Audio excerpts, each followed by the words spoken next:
제가 10번 서비스를 만들었었다 했었잖아요. 그러면서 대부분 다 실패를 했었고, 얼마나 잘 만드는지보다 사람들이 정말 이 제품을 원하냐를 확인하는 게 훨씬 더 중요하다는 것을 좀 느낄 수 있었어요. 확신 있는 의사결정들은 감으로 내린 게 아니라 많이 고민을 하고 내렸기 때문에 자신감이 있는 것 같아요. 난 최선을 다했어, 이 의사결정에. 그러면 틀려도 돼.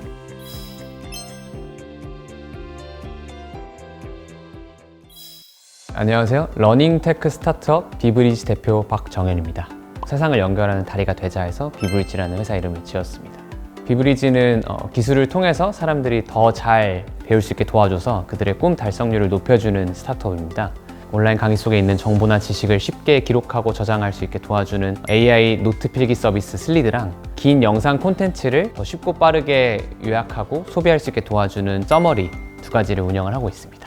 경영학을 전공했지만 코딩을 따로 독학해서 서비스를 뭔가 만들어 왔었거든요. 그러던 와중에 이제 한 10번째로 탄생한 서비스가 슬리드였었고, 코로나 때 친구들이나 후배들이 온라인으로 수업을 들을 때 좀 불편해하는 모습을 보면서 슬리드라는 서비스를 만들게 됐습니다. 슬리드 바로 전에 만들었던 서비스가 이제 스크립트 슬라이드라는 서비스인데요. 그게 오프라인에서 발표를 할 때 더 잘 발표를 할 수 있게 도와주는 그런 생산성 툴인데, 미국 실리콘밸리에 가서 발표를 하는 시간이 있었는데 제가 영어를 그렇게 잘하지 못해서 준비했던 거를 잘 발표를 하지 못했던 시기가 있었어요. 더 많은 사람들이 이런 자기가 가진 아이디어를 잘 펼칠 수 있게 도와주고 싶다는 생각에 그런 서비스를 만들게 됐습니다. 그 이후에 코로나가 이제 발생을 하게 되면서 오프라인 발표라는 시장이 아예 없어져 버리게 됐습니다. 오히려 온라인 학습, 온라인 교육 시장 쪽이 새롭게 이제 열리게 되면서 슬리드를 출시를 하게 됐습니다. 출시하고 사용자들이 있고 피드백을 받으면서 운영을 하다 보니까 그게 저에게는 굉장히 짜릿한 도파민이었던 것 같아요. 그래서 그런 서비스 피드백들을 받으면서 사람들에게 도움을 주고 성장하는 서비스를 만들어야겠다 하면서 계속해서 10번째까지 이어나갈 수 있었습니다. 확신 있는 의사결정들은 감으로 내린 게 아니라 많이 고민을 하고 내렸기 때문에 자신감이 있는 것 같아요. 난 최선을 다했어, 이 의사결정에. 그러면 틀려도 돼. 책임 내가 지면 되지. 남이 해준 얘기로 제 의사결정 내렸다면 아마 자신감도 없을 거예요. 새로운 아이템을 빨리 찾아야 됐었기 때문에 기획부터 개발까지 2주 만에 출시를 할 수 있었습니다.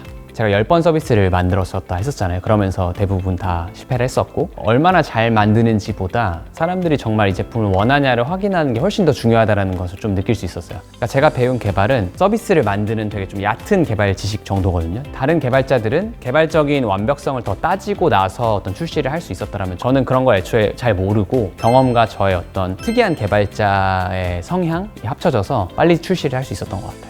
반응은 굉장히 폭발적이었었어요. 다니던 대학교 커뮤니티에 소개를 한 적이 있었는데 바이럴이 되면서 많은 사용자가 늘었었고, 저희 대학뿐만 아니라 그 대학에 다니는 분들이 다른 대학에 다니는 친구에게 소개를 해주고, 그럼 그 대학 커뮤니티에서 또 퍼지고, 서비스를 사용해보고 이전 서비스들은 돌아오지 않았어요. 한번 써보고. 근데 처음으로 다시 쓰는 서비스가 만들어지면서 사용자가 누적이 되면서 이제 성장을 경험했습니다.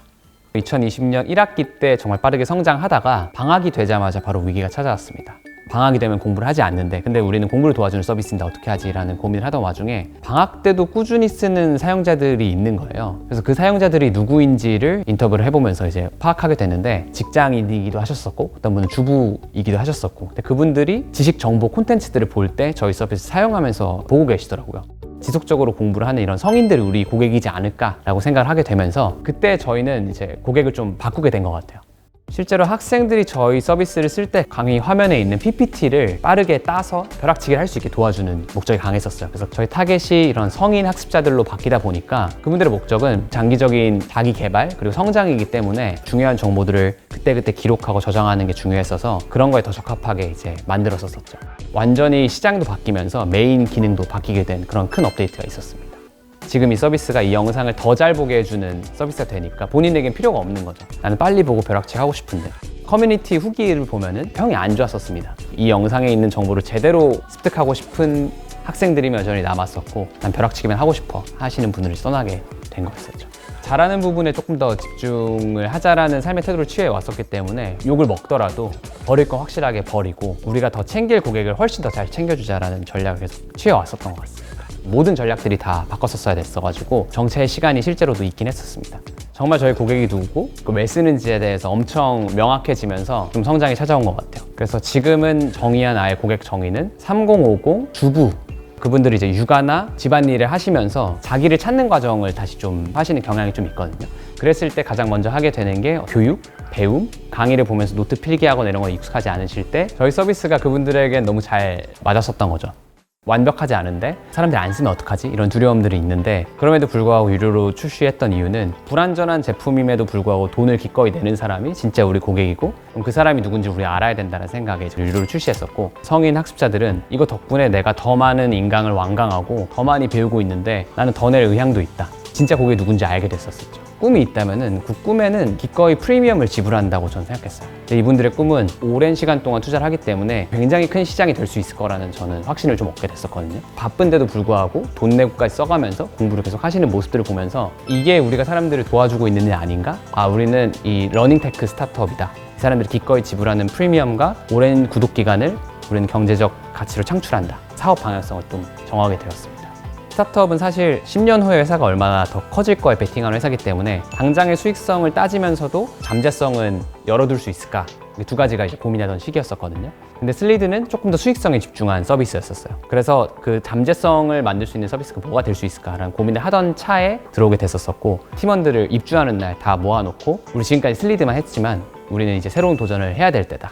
그리고 재작년에 이제 챗GPT가 굉장히 붐을 이루면서 이제 인공지능이 콘텐츠를 이해할 수 있게 됐다. 크리에이터가 생산해내는 콘텐츠는 재미는 있지만 뉴스나 이런 것처럼 잘 포매팅 되어 있지는 않거든요. 그래서 실제로 사람들이 그런 크리에이터가 만든 콘텐츠를 소비할 땐 좀 불편함도 있어요. 그것을 이제 인공지능을 활용해서 그 콘텐츠를 인공지능이 먼저 한번 보고 거기에 있는 핵심 정보들을 뽑아서 더 잘 소비할 수 있게 도와줄 수 있지 않을까? 잠재성을 가질 수 있는 우리 회사의 새로운 아이템이 될 거라고 생각해서 콘텐츠 쇼폰 플랫폼 서머리 출시하게 되었습니다.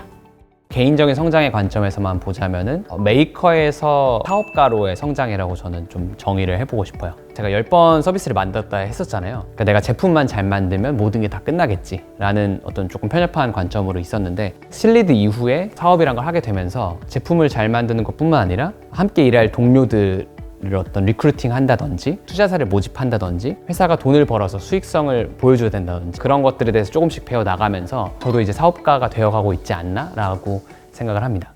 글로벌화가 저의 가장 넥스트 화두이지 않을까. 한국 유저들을 대상으로 계속해서 서비스 고도화 시켜 나간 다음에 글로벌로도 확장시키고 싶어서 미국에도 마케팅을 해보고 다른 데도 마케팅을 해봤었는데 한국만큼 반응이 있지 않은 거예요. 애초에 한국 사용자를 대상으로 서비스를 만들어 놓고 그냥 번역만 해가지고 해외로 하는 게 잘 안 통한다는 거였었죠. 추후에 저희가 그 이유를 좀 알고 싶어서 CES에 참여한다든지 저희 서비스에 대한 피드백을 묻고 이렇게 했었는데 온라인에서 어떤 새로운 정보를 얻고 성장하고 싶은 본질적인 욕구나 니즈는 동일하지만 그 니즈를 충족시키는 방법이 완전 달랐던 건데요. 한국 사람들 같은 경우는 선생님이 말하는 걸 그대로 다 받아 적는 것을 잘한 필기라고 정의를 합니다. 미국 같은 경우는 중요하다고 생각하는 한 문장 이런 것들을 잘한 필기라고 생각하더라고요. 저희 서비스는 정보들을 최대한 많이 빠짐없이 기록해 줄게 집중했었는데 그런 것들이 이제 미국에 있는 학습자들에게는 충분히 어필이 되지 않는 거죠. 이 사람의 라이프 스타일에 맞춰서 새로 만들어야 된다. 지금은 그거에 맞게 제품을 또 다시 개발하고 있습니다. 제가 마루 입주할 때쯤에 조금 번아웃이 와가지고 좀 힘들어하고 있었는데 그때 저한테 많은 동료 창업가 분들이 눈이 빛난다라는 이야기를 많이 붙여줬어요. 근데 그게 저에게 되게 힘이 됐던 게 스스로는 번아웃이 왔고 난 에너지가 없는 사람이야 라고 생각을 하고 있었는데 오히려 남들이 봤을 때 아직도 할 수 있는 힘이 남아있구나 다시 한번 해봐야겠다라는 생각을 갖게 되면서 번아웃을 극복하게 됐었는데 올해 비브리지 목표는 3가지 정도가 있는데요. 첫 번째는 슬리드의 매출을 5배 정도 더 성장시켜서 계속해서 수익성을 좀 안정시키는 것. 회사의 잠재성을 키우기 위해서 이 서머리 서비스를 글로벌화하는 것을 성공시키는 것. 그리고 마지막으로는 이 일반 소비자들 대상으로만 서비스를 제공해 왔었는데 이 과정에서 저희가 쌓은 러닝테크라는 노하우들을 기업들에게 저희 기술을 활용해서 학습자들에게 더 나은 경험을 제공할 수 있게 도와주는 그런 B2B 사업을 확장하는 것 3가지 목표로 하고 있습니다. 후회 없이 살려면 어떻게 해야 될까 봤었을 때는 진짜 인생을 최선을 다해서 살았다라는 말을 하고 이제 죽고 싶은 거예요. 근데 그러려면 어떻게 하는지 봤더니 제 스스로 굉장히 챌린징한 일들을 풀어야지만 열심히 살 수 있더라고요. 저 혼자만으로는 안 되고 결국 함께 일하는 동료들도 같이 도전해야 되는 건데 그 동료들도 과감하게 그 챌린지에 함께 도전하고 본인의 포텐을 터뜨릴 수 있는 그런 환경을 만들어야 됩니다. 굉장히 투명하고 합리적인 조직을 만들어서 챌린징한 일을 해나가면서 사는 게 제 개인의 삶의 목표입니다.